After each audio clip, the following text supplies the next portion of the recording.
시몬 베드로는 따라와서 무덤에 들어가 보니 세마포가 놓였고 또 멀리 쌌던 수건은 세마포와 함께 놓이지 않고 다른 곳에 쌌던 대로 놓였더라. 그때야 무덤에 먼저 갔던 그 다른 제자도 들어가 보고 믿더라. 그들은 성경에 그가 죽은 자 가운데서 다시 살아나리라 하신 말씀을 아직 알지 못하더라. 지금다 이에 제자가 자기들의 집으로 돌아가니라. 아멘. 오늘 말씀해 보면 수의가 그대로 있었습니다. 시신을 쌌던 옷을 수의라 그러죠. 머리를 쌌던 수건이 6절인가 보면 뭐라고 되어 있습니까? 개어져 있습니다. 7절이죠. 딴 곳에 개어져 있었다. 우리 번역에는 쌌던 대로 이렇게 돼 있는데요. 그러니까 막 풀어헤치고 이러지 않았다는 얘기입니다. 그러면 누가 시체를 훔쳐갔다는 얘기가 아니죠. 부활한 척 하려고 했던 것도 아니고요. 제자들이 한 것도 아닙니다. 이거는 예수님이 부활했다는 물리적인 증거입니다. 예. 근데 제자 중에 베드로가 먼저 들어가 보고 놀랬다 했습니다. 그 다음에 요한도 들어가 보고 믿었다 그랬죠. 믿었다는 말이 부활에 대한 확신을 가졌다는 얘기가 아닙니다. 이제 다른 복음서까지 같이 보면 뭔가 여인들의 말 맞다나 뭔가 일이 있었구나 뭐 이 정도고 부활했나 하는 그 정도지, 만약에 진짜로 부활했다고 믿었으면 방방 뛰었을 것입니다. 다른 제자들에게 본인이 가서 알렸을 겁니다. 그런데 요한이 가서 알렸다는 얘기는 없죠. 그냥 자기 집으로 돌아갔다 이렇게 돼 있습니다. 요한과 베드로가 같이 자기 집으로 갔다 이렇게만 돼 있습니다. 그러니까 이 믿었다는 얘기가 여인들의 말을 확인한 정도의 믿음, 이 정도밖에 파악되지 않습니다. 왜 그러냐면 성경이 분명히 뭐라고 되어 있습니까? 그 예수님이 나에게 오는 자는 목마르지 아니하리라고 이제 요한복음에 보면 그 외친단 말이에요. 나는 세상의 빛이라, 나는 또 생수라 막 외칠 때 뭐라 하냐면 이런 장차 예수로 말미암아 올 성령을 가리켜 말씀하십니다 이렇게 말해요. 당시에는 몰라요 사람. 몰랐다 그랬어요. 그걸 표현하고 똑같이 오늘 성경에 보면 뭐라 했어요? 그들은 성경에 그가 죽은 자 가운데서 다시 살아나야 하리라 하신 말씀을 아직 알지 못하더라. 예, 몰랐다니. 그러면 이 말씀을 알았을 때와 몰랐을 때는 믿음이 다르죠. 생수 이야기를 들었지만 몰랐으니까, 죽은 후에 부활하리라는 말씀을 들었지만 몰랐으니까, 듣기는 했지만 정확한 믿음을 갖지 못한 것처럼 지금 이 순간에도 몰랐다 그 말은 여기 들어가 보고 믿더라는 말이 온전한 믿음은 아니다 그런 말입니다. 자, 그러면 오늘 이제 새벽과 연관해서 우리가 한번 생각해 보면 천사가 뭐라 그러냐면 예수님이 갈릴리에 계실 때에 너에게 이런 말을 기억하라 그랬어요. 기억하라. 무슨 말입니까? 갈릴리에 계셨을 때 예수님이 하신 말씀을 기억하면 지금 이 부활한 현장, 무덤을 보고 예수 부활했음을 의심하지 않고 믿을 수 있었다 그 말입니다. 그런데 오늘 거의 비슷한 맥락에서 이렇게 말합니다. 그들은 성경에 그가 죽은 자 가운데서 다시 살아나야 하리라 하신 말씀을 아직 못하더라. 자, 천사는 무슨 이야기냐면 예수님이 얼마 전에 갈릴리에서 하신 말씀을 기억했었어야 한다는 거고, 오늘 요한복음에는 뭐라면 사도 요한이 고백하는 거죠. 성령이 감동을 따라 우리는 사실 천사 말보다 더 빨리 구약 성경을 읽었다면 이미 알고 있었어야 한다 그 말입니다. 천사는 얼마 전에 예수님이 하신 말씀을 기억하라 그랬는데 요한이 나중에 기억하고 보니까 사실 우리는 그보다 더 앞서 기억할 거리가 있었어요. 이미 모세의 글에, 선지자의 글에, 시편에 예수님의 부활에 대해서 말씀하고 있었기 때문에 우리는 이미 다 알고 있었어야 하고 믿고 있었어야 됐어요. 그런데 여기 보세요. 그들은 성경에 죽은 자 가운데서 다시 살아나야 한다는 말씀을 알지 못하더라고요. 그만 요한복음에 따르면 성경에 기록된 것을 알기만 하면, 읽고 말 뜻을 이해하면 예수 부활을 믿을 수 있다는 말이냐? 그런 말인가요? 그렇게 들리지 않습니까? 자, 천사가 한 말이 예수님이 갈릴리에서 하신 말씀을 기억하라 그랬어요. 그거 기억했으면 오늘 죽은 자에게 넣어준다고 향품 들고 오지 않았을 것이고 부활 잔치를 했을 것인데, 너희들이 그 말씀을 기억하지 못하고 알지 못하기 때문에 지금 향품 집어넣는다고 온 거 아니냐? 천사가 부활 소식을 알려주면서 책망을 했어요. 요한의 고백도 성령의 감동을 따라 우리가 그때 성경을 알았더라면 이런 어리석은지 이 믿음 없는 짓을 안 했을 텐데, 우리가 성경을 몰랐다 그 말이잖아요. 그러면 성경을 알았다면 예수님 부활 분명히 믿을 수 있었다는 말인가요? 대답을 똑바로 하세요. 그래요, 아니에요? 그래요. 성경을 알았다면 믿을 수 있었다 그 말이에요. 그런데 이제 질문이에요. 그러면 여기서 성경에 그가 죽은 자 가운데서 다시 살아나야 하리라 하신 성경이 어디에 있습니까? 이 말씀이 구약 성경에 이와 똑같은 말씀은 없어요. 메시아가 죽은 다음에 그 죽은 자 가운데서 부활하리라 라는 말씀이 없어요. 구약 성경에. 이렇게 똑같이 명시적으로 이렇게 된 데가 없어요. 그럼 어디에 말씀을 지금 인용한 거냐 하면, 이 말씀은 시편 16편 10절에 보면 이는 주께서 내 영혼을 수월에 버리지 아니하시며 주의 거룩한 자를 멸망시키지 않으실 것임이니이다. 이 시편 16편 10절을 지금 오늘 이렇게 표현한 거예요.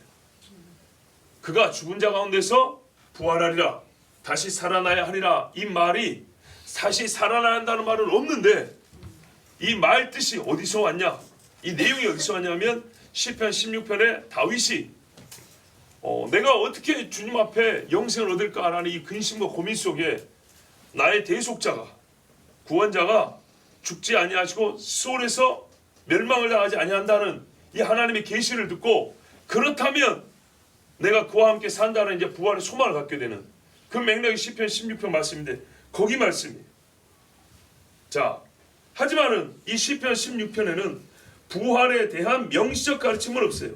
수월에 버리지 아니한다 했으니까 천국 간다는 말이 될 수 있고요. 주의 거룩한 자를 멸망시키지 않는다 했으니까는 소멸되지 아니하고 그 영이 영원히 산다, 영생한다, 그런 의미로도 들릴 수 있어요. 그냥 말 뜻대로 보면 그렇게 들린다고요. 그런데 여기서 뭘 깨달았다고요? 부활을 깨달았다는 겁니다. 즉 성경에 기록된 그리스도의 부활을 믿지 못해서 오늘 이렇게 의심을 했다고 요한이 고백하고 있지만, 실제 구약에 기록된 말씀은 그리스도의 부활을 명시적으로 가르치고 있지 않습니다. 그러나 이 말씀을 알았다면 그리스도의 부활을 믿을 수 있다고 또 말하는 겁니다. 명시적이지 않다. 그러나 이 말씀을 믿었다면, 알았다면 부활을 믿을 수 있다. 이 말은 뭡니까? 이 말씀을 예언의 말씀으로 들었다면 이해할 수 있다고 말입니다. 그러니까 무슨 말이에요? 글자 표면이 가르쳐주는 것이 아니라 그 속에 담긴 뜻을 헤아렸다면 여기서 부활을 찾아낼 수 있을 것이고, 그거를 찾아냈다면 성경을 정말 문자로 읽고 표면적인 이해가 아니라 그 본뜻을 깨닫는 정도로 성경을 읽는 자라면 충분하게 예수 부활을 깨닫고 믿을 수 있었다 이 말입니다. 성경을 그러니까 1차적으로 보고 누가 어디로 갔다더라 이런 말 있지만은 예언적 의미는 그 속에 감춰진 것들이 있잖아요. 이거를 꿰뚫어 보는 정도로 성경을 봐야 된다 이 말입니다. 잡지체 읽듯이 성경을 보는 게 아니란 얘기죠. 예언의 말씀으로 읽지 못하고 그 말씀의 하나님의 뜻이 무엇인가를 헤아려 보는 수고를 하지 않고 그냥 쉽게 읽어 제껴버렸기 때문에 예수 그리스도 지금 빈 무덤을 보고도 예수 부활에 대한 믿음을 형성하지 못했다는 말씀입니다.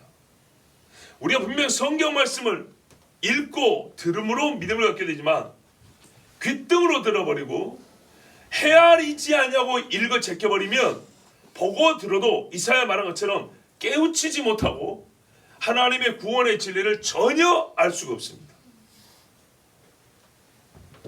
하나님의 말씀이 예언으로서 감춰진 비밀을 가지고 있음과 그 비밀에 대하여 성령의 조명하심 가운데 탐구하고 부지런히 연구하는 묵상함이 있으면 아무리 몇 겹으로 감춰진 것 같아도 그 속에 있는 하나님의 뜻을 헤아릴 수 있지만 수백 번 수천 번 읽어도 자기 명예나 종교성을 드러내서 마치 바리새인들처럼 말이죠. 그렇게 읽으면 학식은 높아질지 몰라도 하나님의 능력의 말씀은 전혀 체험할 수가 없습니다.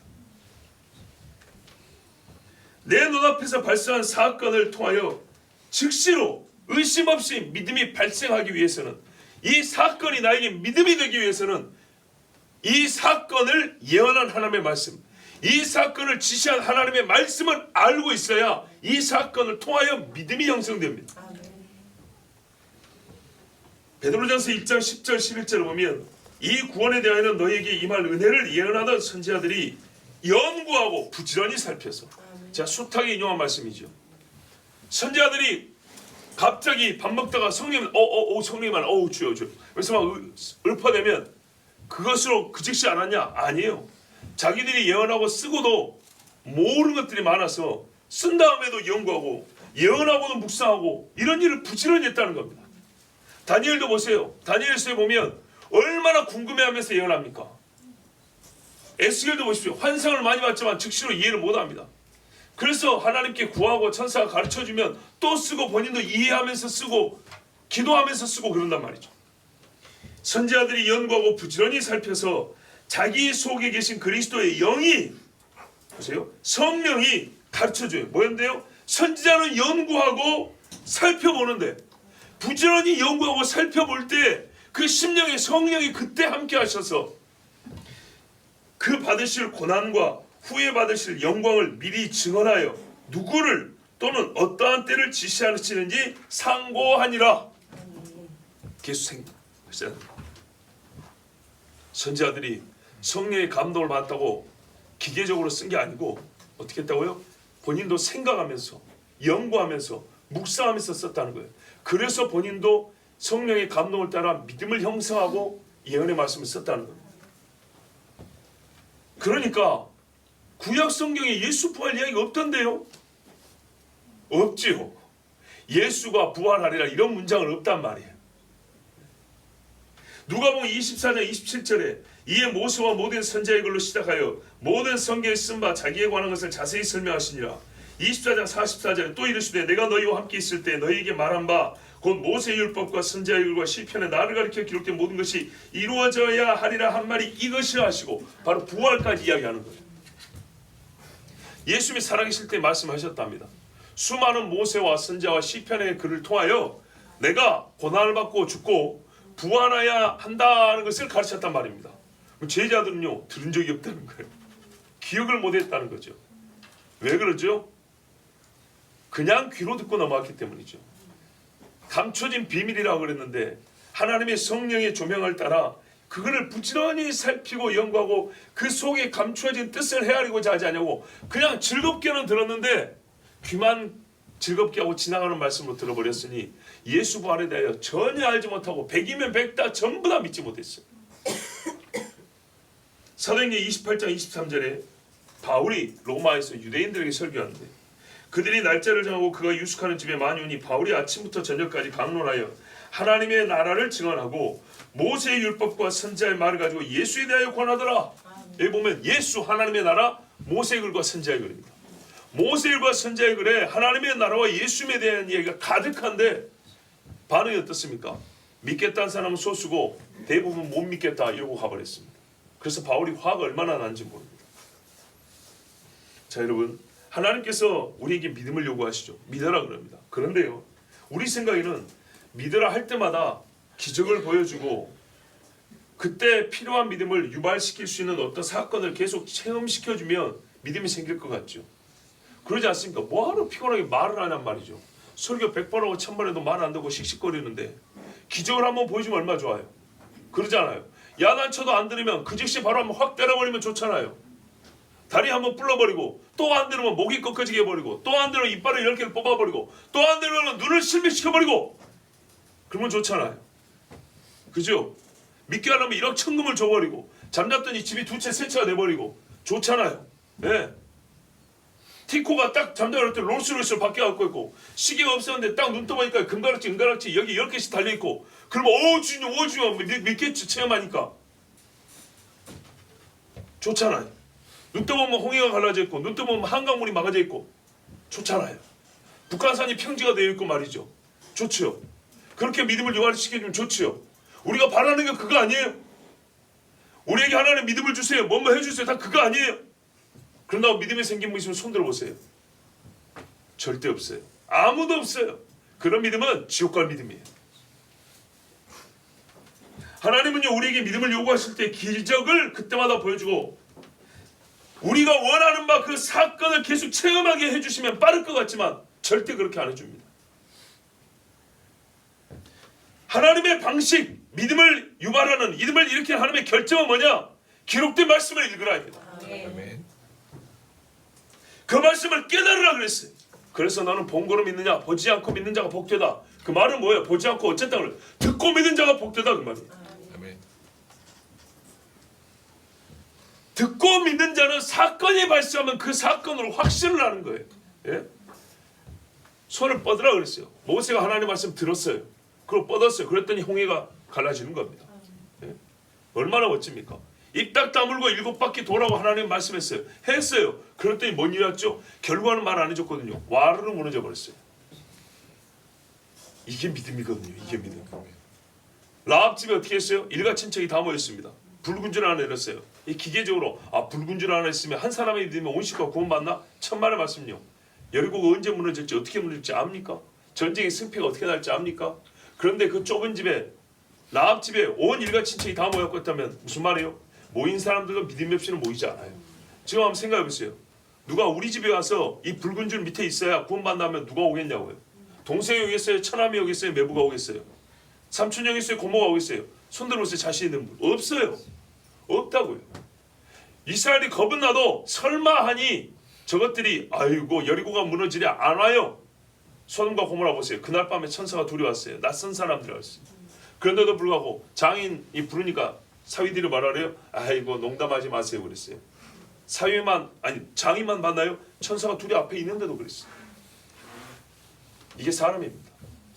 듣고 믿는 자는 사는 것이고 듣고 믿지 않는 사람은 이 일이 벌어져도 안 믿는다고요. 안 믿어요. 믿음은 기적에서 발생하는 것이 아니고 말씀이 그 속에 있을 때 말씀의 사건으로 믿음이 발생합니다.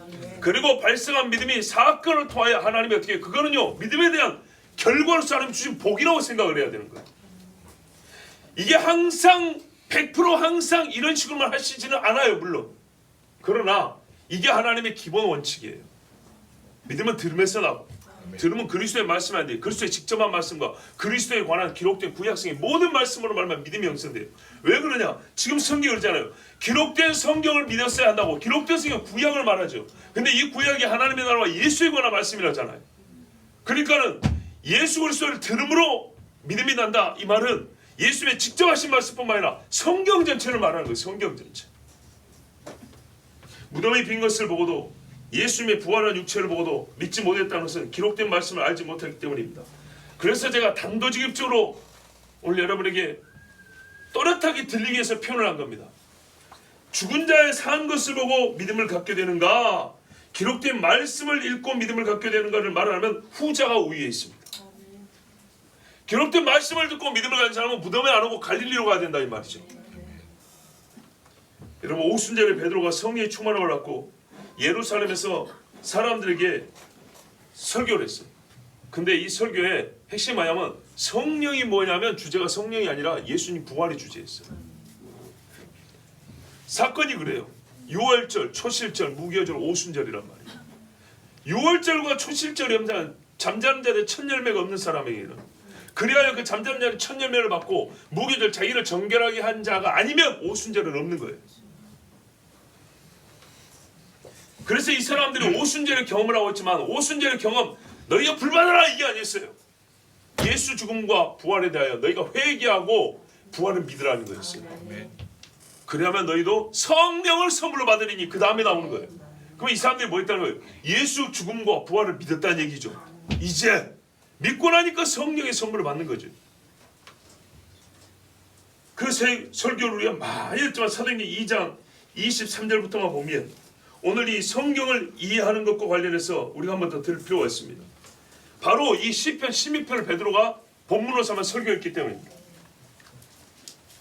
23절에 그가 하나님께서 정하신 뜻과 미리 하신 대로 내준 바 되었거늘 너희가 법 없는 자들의 손을 빌려 못 박아주겠으나, 여기 법 없다, 율법 없는 사람, 이방인이죠.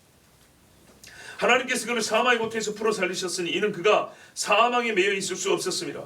다윗이 그를 가리켜 이르되 내가 항상 내 앞에 계신 주를 배웠으며 나로 요동하지 않게 하기 위하여 그가 내 우편에 계시도다. 그러므로 내 마음이 기뻐했고 내 의도 즐거워했으며 육체도 희망이 가리니 이는 내 영혼을 음부에 버리지 아니하시며 주의 거룩한 자로 썩음을 당하지 않게 하실 것이므로다. 이게 시편 16편이에요. 그러니까는 뭐라 그래요? 이 말씀을 부활전에 알았다면, 이 말씀을 부활전에 알았다면 어리석게도 무덤에 가지 아니하고 갈릴리로 갔을 것인데, 이 말씀을 몰라 놓으니까 무덤을 보고도, 빈 무덤을 보고도 예수 바로 못 믿었다는 거예요. 그런데 어떻게 해요? 이제는 말씀을 깨닫고 나니까 무덤의 근처도 안 간 사람들에게 예수 부활을 믿으라고 베드로가 설교할 때 뭔 설교를 해요? 요 말씀으로 설교한다고요. 당장 무덤으로 가자. 네? 과학적으로 한번 해명을 해줄게, 이런 말이 아니에요. 무덤에 갈 필요가 없어요. 너희가 이미 갖고 있는 말씀, 우리가 알았어야 되는데 나도 몰랐던, 내가 실수했던 그거 여러분은 가지면 돼요. 시편 16편을 보라고 말이에요. 주께서 생명기를 내게 보이셨으니, 이게 시편 39편인가 그래요. 주 앞에서 내게 기쁨이 충만하게 하시로다 하였으므로. 39편과 139편 헷갈립니다. 하여튼 시편의 말씀이 이것도, 형제들아 내가 조상 다윗에 대하여 담대히 말할 수 있느니 다윗이 죽어 장사되어 그 묘가 오늘까지 우리 중에 있도다. 그는 선지자라. 보세요. 선지자로서 시가 개인적인 감정 표현이 아니었어요. 하나님이 이미 맹세하사 그 자손 중에서 한 사람을 그 위에 앉게 하려 하심을 알고 미리 본 거로, 미리 봤다. 아브라함도 미리 봤다 그런 것처럼 미리 본 거로 그리스도의 부활을 말하되, 시편에는 그리스도의 부활이라는 명식 표현이 없다니까요. 그러나 다윗의 시를 가만히 읽어보면 이거는 그리스도의 부활을 봤다는 것으로 해석이 된다 이 말이죠. 성경을 보니까 어떻게 해요? 눈 감고 보지 말고 눈을 뜨고 똑바로 봐야 됐다는 거예요. 근데 자기들도요, 그렇게 똑바로 보지 못한 결과 예수와 3년을 살고 빈 무덤까지 봐놓고도 예수를 못 믿었다. 정말 이 부끄러운 고백을 하는 겁니다. 그가 음부에 버림이 되지 않고 그의 육신이 썩음을 당하지 아니하시리라 하더니 이 예수를 하나님이 살리신지라 우리가 다 이의 증인이로다. 하나님이 오른손으로 예수를 높이심에 그가 약속하신 성령을 아버지께 받아서 너희가 보고 듣는 이것을 부어주셨느니라. 지금 현재 이 사건은 이 일이 있고 난 다음에 있었다 이 말이죠. 이 일을 믿었기 때문에 발생한 사건이라는 얘기입니다. 그러니까 저기 사마리아에 그 멍청한 사람 하나 있죠. 마술사. 네, 마술사 시몬이죠. 돈 주고 성령을 살라고 했죠. 얼마나 어리석은지 보세요. 예수 죽음과 부활을 믿지 아니하고 자기를 정결하게 하지 않은 자가 성령을 받을 수 있나요? 없지요. 그런데요, 보세요. 성경을 모르니까 빌립이 전답에 쫄쫄 떠나다니긴 했는데 믿었다는데 뭘 믿는지 알 수가 없는 이상을 믿고 나니까 어떻게 해요? 돈 주고 성령을 달라는 거예요. 성경을 모르면 이런 어처구니 없는 일이 벌어지는 겁니다. 다윗은 하늘에 올라가지 못하였으나 친히 말하 이르되 주께서 내 주에게 말씀하시기를, 땅에서 봤다는 거죠. 내가 내 원수로 내 발등상이 되게 하기까지 너는 내 우편에 앉아있으라 하셨도다 하였으니, 이거 시편 어디입니까? 110편인가 101편인가 나와 있는 말씀이죠. 그런즉 이스라엘 온 집은 확실히 할지니 너희가 십자가에 못 박은 이 예수를 하나님이 주와 그리스도가 되게 하셨느니라 하니라. 아멘. 베드로가요 천사처럼 말했어요. 천사가 그리스도가 한 말을 너희가 왜 기억하지 못하느냐 그런 것처럼 베드로는 이미 하신 하나님의 말씀을 이제 기억했어요. 그리고 그리스도 예수의 부활을 믿으라고 선포했어요. 예, 이 말이면 충분하다는 겁니다. 다윗의 시만 가지고도 모세의 글까지 아직 가지도 않았어요. 다윗의 시만 가지고 충분했다는 거죠. 충분했어요. 그래서 무슨 일이 일어났습니까? 아까 말씀드린 대로 이 무리가 그래 무덤에 한번 가보자 했습니까? 아니죠. 뭐 세마포 한번 보고 법의학적으로 한번 그거 연구하고 조사해보자 그랬습니까? 그런 말 안 했습니다. 그 자리에서 일어나는 변화가 뭐냐? 가슴을 치며 형제들아 우리가 어찌 알고 그랬습니다. 다윗의 시 한 서너 구절 인용해 줬더니 뭐라 그래요? 형제들아 우리가 어찌 알고. 그 말이 뭐예요? 맞다, 우리가 예수를 죽였다는 말이죠. 예수를 죽인 게 죄인을 죽인 게 아니라 무죄한 자를 죽였어요. 우리가 그 죄값이 있다는 말이죠. 그런데 그가 죽고 끝났으면 괜찮았을 건데 부활한 게 맞다는 거죠. 하나님의 말씀, 기록된 말씀을 대본으로 해 선포했고 성령의 감동의 권위로 선포하니까 어떻게 해요? 듣는 즉시로 그 말씀에 의해서 성령의 역사에 났어요. 말씀이 없는 곳에 성령은 달려가지 않아요. 말씀이 길이고 성령은 그 길로 역사한다고요. 그 길을 따라. 그래서 하나님의 말씀이 없이는 여러분 성령의 역사를 기대하면 안 돼요. 그래서 부흥에는 반드시 설교와 기도, 회개 기도, 성령의 이 일을 통하여 부흥을 일으킵니다. 반드시.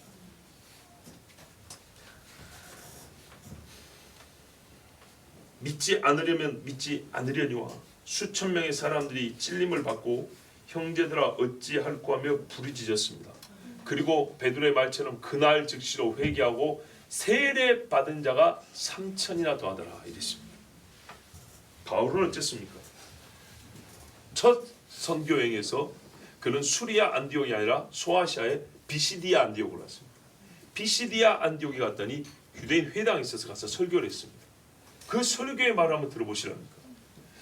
형제들아, 사도행전 13장 26절 이하에 형제들아, 아브라함의 후손과 너희 중 하나님을 경외하는 사람들아, 이 구원의 말씀을 우리에게 보내셨거늘 예루살렘에 사는 자들과 그들 관리들이 예수와 및 안식일마다 외우는 바 선자의 말을 알지 못함으로, 똑같이 예수를 정죄하여 선지자들의 말을 응하게 하였도다.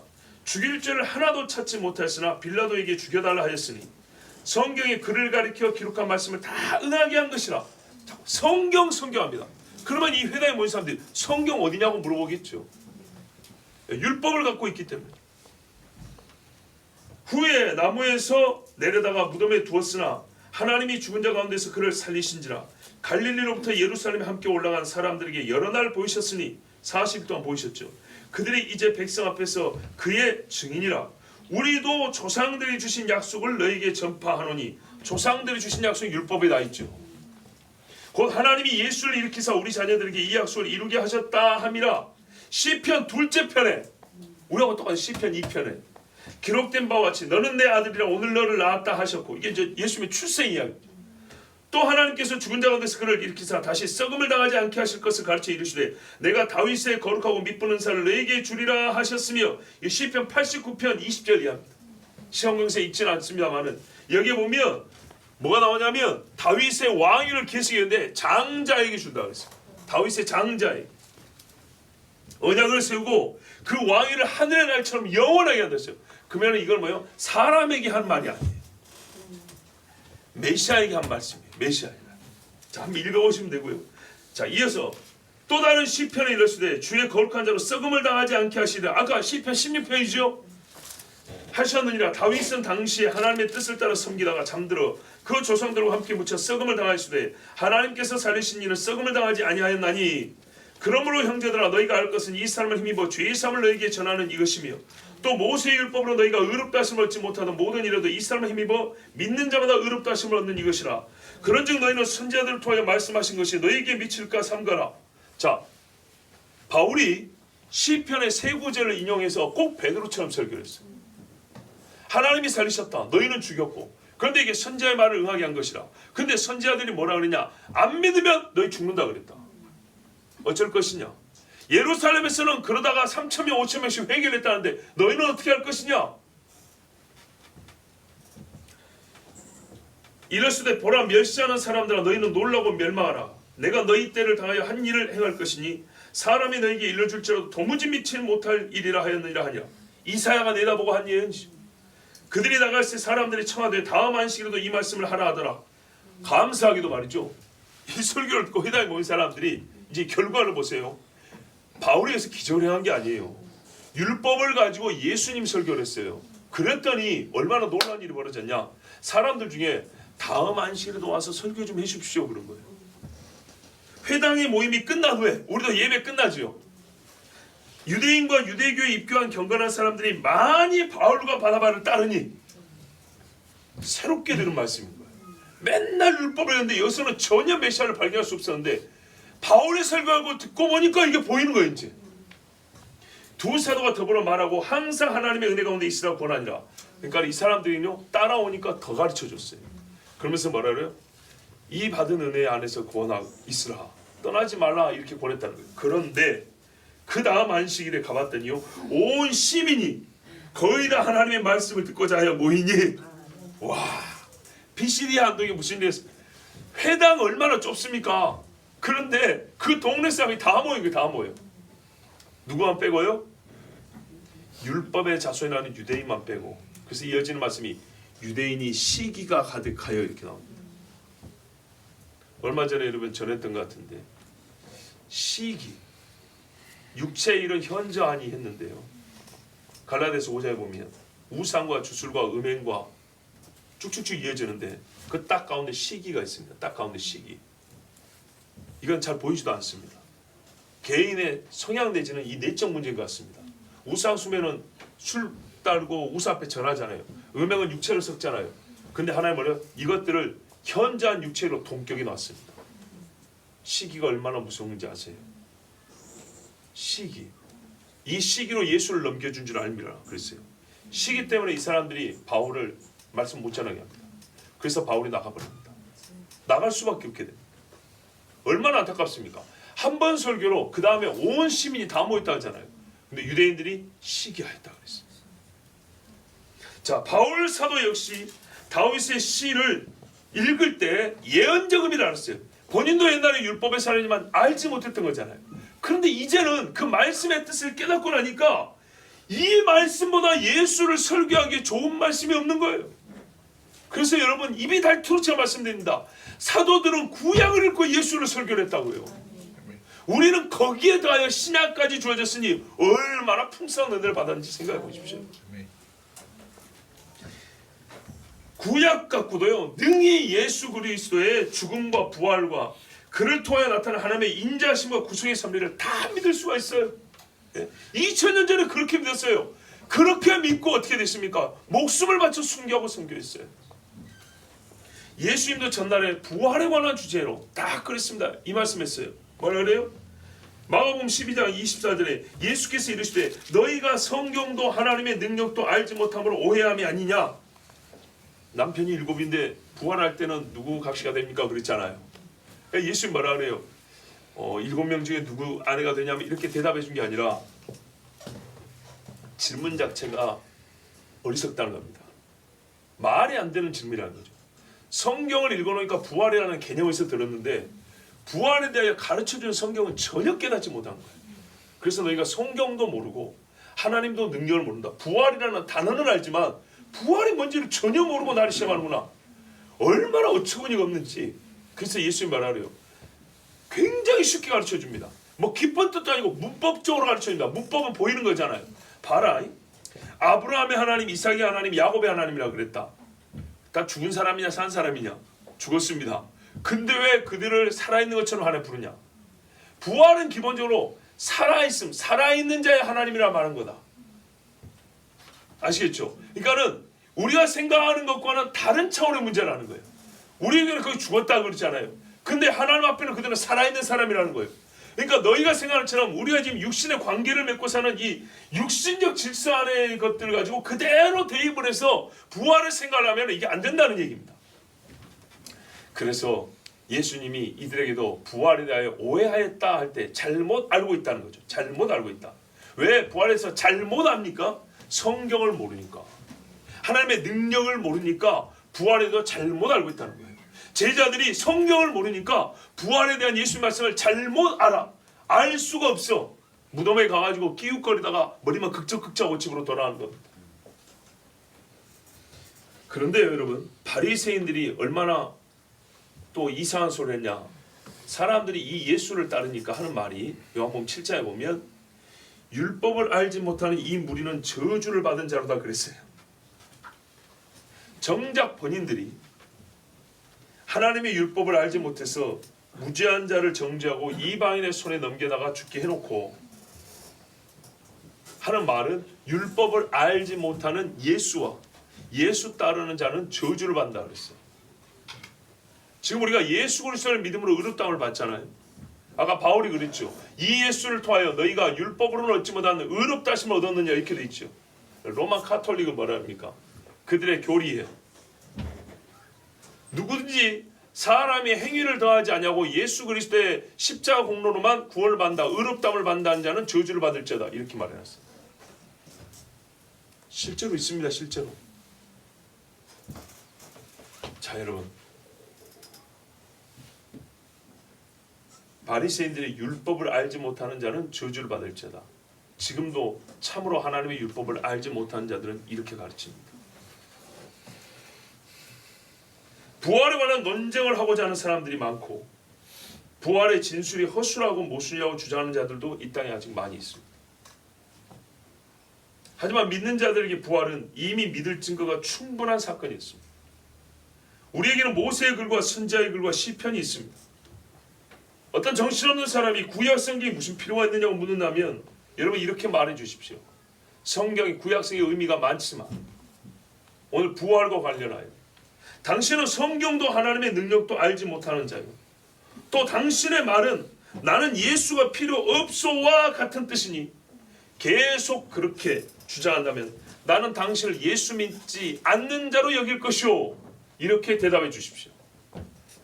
구약 성경에 무슨 필요냐고 복음서만 있으면 되고 신약을 믿으면 되지 구약이 하나님 것 신약이 하나님 다는 이상한 소리 하는 사람도 있는데 사도들의 말을 들어보십시오. 어떻게 예수를 알게 되고 어떻게 부활을 믿게 되는지 시편을 읽으면 충분합니다. 선지자의 말을 들으면 이사야를 읽으면 충분합니다.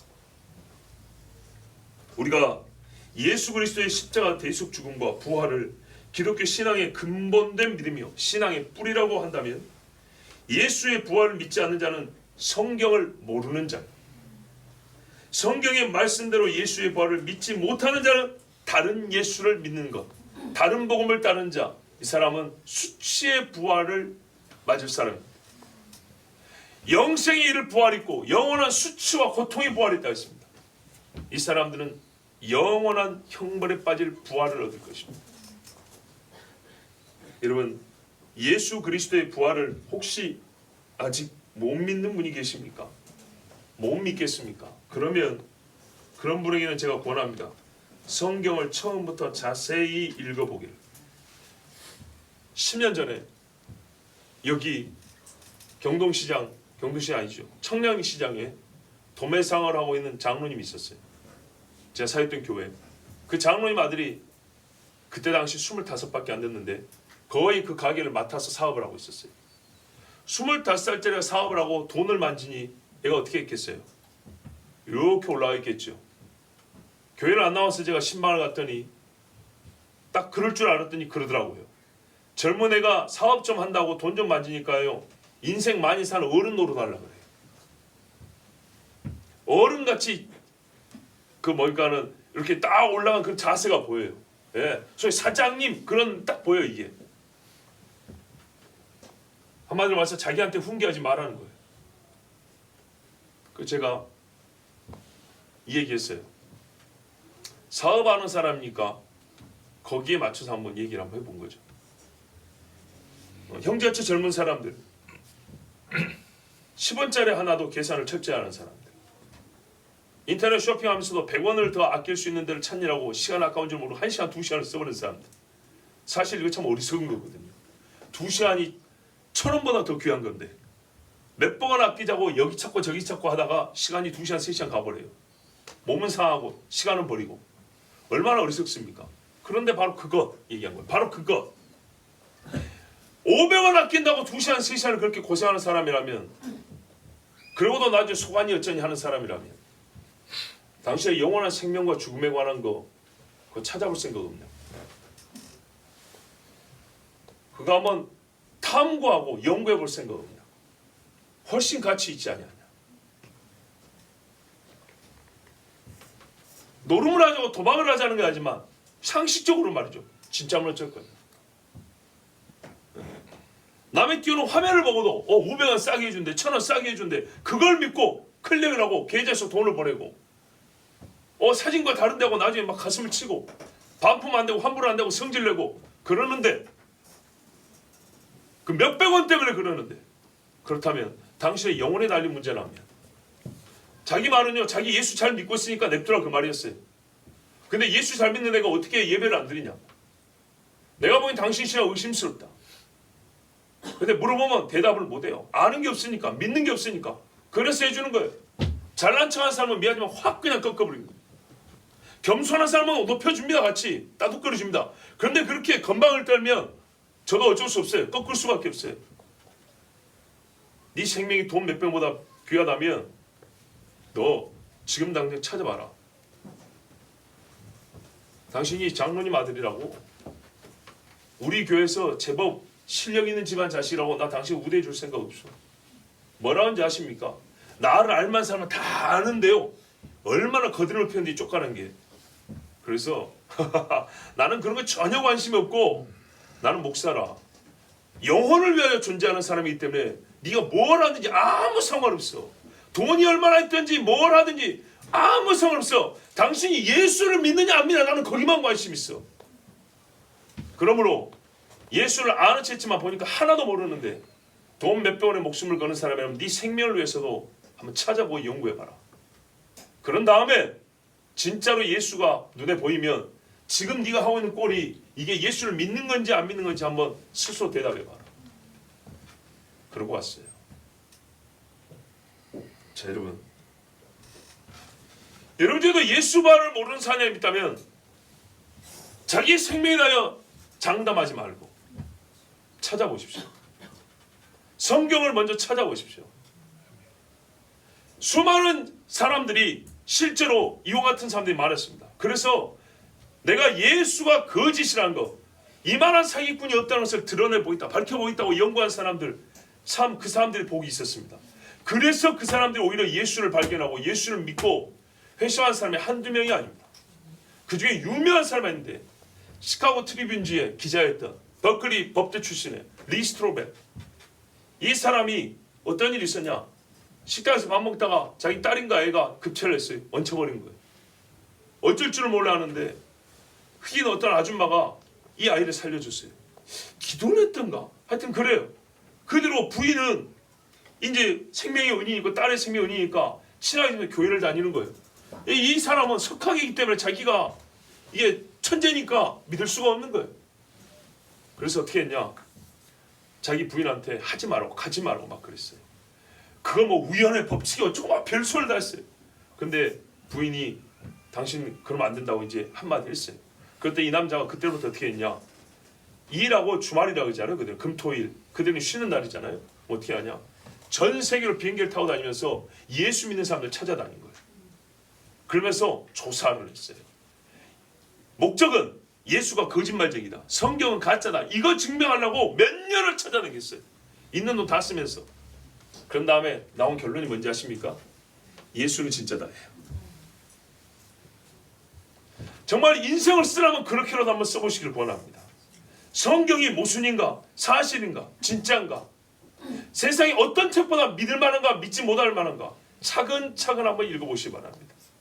번역에 문제가 있다면 여러 번역을 같이 읽어보시고, 현대인의 번역이 문제라면 고대 사람들의 번역을 찾아보시고, 그렇게 해서라도 꼭 읽어보시고 성경을 통하여 예수 믿는 은혜를 입길 바랍니다. 아멘.